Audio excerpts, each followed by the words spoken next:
Okay, nag-deliver po tayo ng hito. Yan.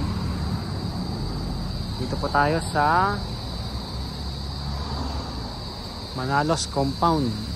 Yan, dito rin po 'yan sa Batangas City. Yan. So, konti lang naman ito ang dineliver natin.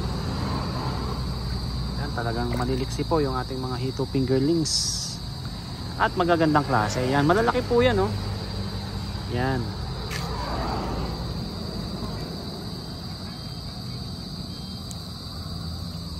Talaga namang quality yung ating mga hito fingerlings.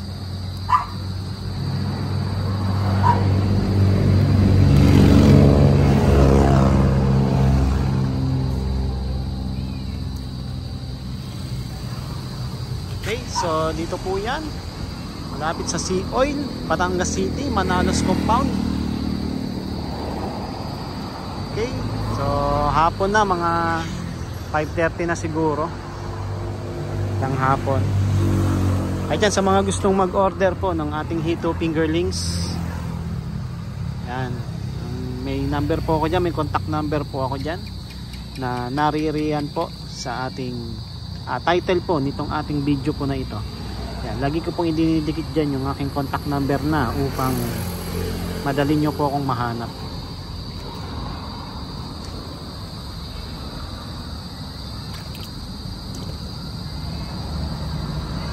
Siguro ito mga 2 months lang harvest na kayo dito kapag maganda yung pagpapakain. Ito mga nasa 6 to 7 inches na po ito. Kung ang ipapakain nyo yung mga bituka ng isda o kaya mga mortality ng manok, yan, mga mabilis makapagpalaki ng hito po yan eh.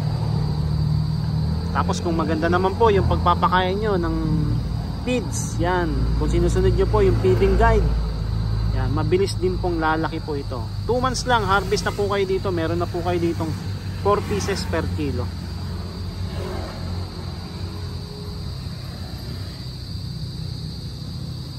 Okay, sa mga gusto pong mag-order yan, kontakin nyo lang po ako dyan sa ating number po na naririyan. At pwede nyo po ako mahanap sa Facebook, Hito Kaalaman Facebook page, Hito Kaalaman Facebook account. Yan. At meron din tayong TikTok na Hito Kaalaman ang pangalan po natin. Catfish.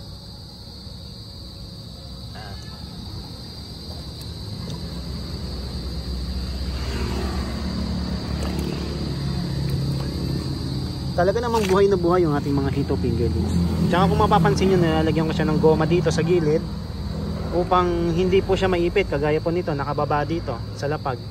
Okay?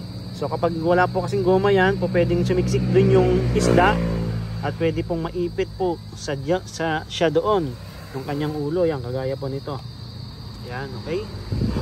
So pwede po siya diyang maipit kung wala pong goma po yan. O kaya pwede po, kung hindi kayo maglalagay ng goma, pwede nyo pong ibuhol na po ito, itong plastic po na ito, itong duluhan na ito. Nang sa ganun, maiwasan natin yung pagkaipit ng isda po doon. Yan.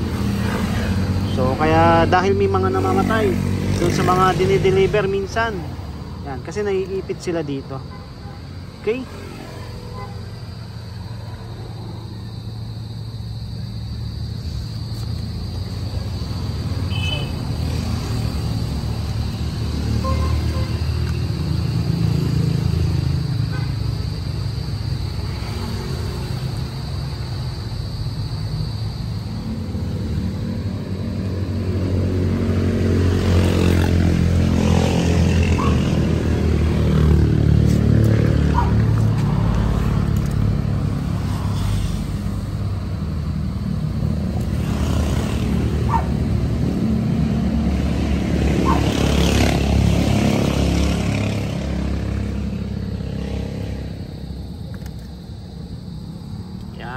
So ganyan kagaganda po yung ating mga hito fingerlings. Kaya kung mapapansin nyo din po, yan, wala po siyang mga bula sa ibabaw. So indication na nasa magandang kondisyon po yung ating hito fingerlings na dinideliver. Okay? So kapag maganda yung mga binibigay natin sa customer po natin na Hito fingerlings, lagi po tayong babalik-balikan yan. Isa sa mga sikreto na alagaan natin yung mga customer natin ay sa pagbibigay ng mga magagandang quality ng Hito fingerlings. Yan. Medyo maingay lang, nasa tabi tayo ng kalsada.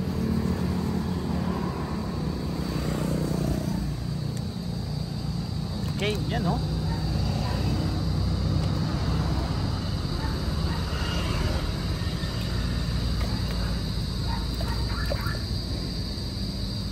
So sa mga gustong mag-order, yan, kontakin nyo lang po ako. Okay, lagi natin ulit-ulitin yan para madali nyo po akong makontak. Ano po? So inaantay ko lang yung customer po natin. So yung customer natin manggagaling po doon sa taas. Yan.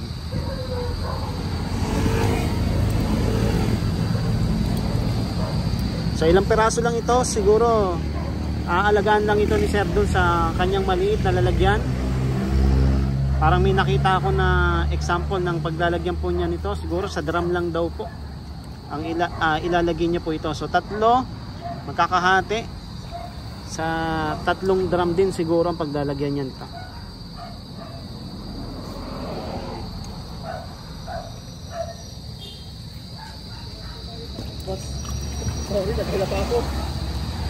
Yun.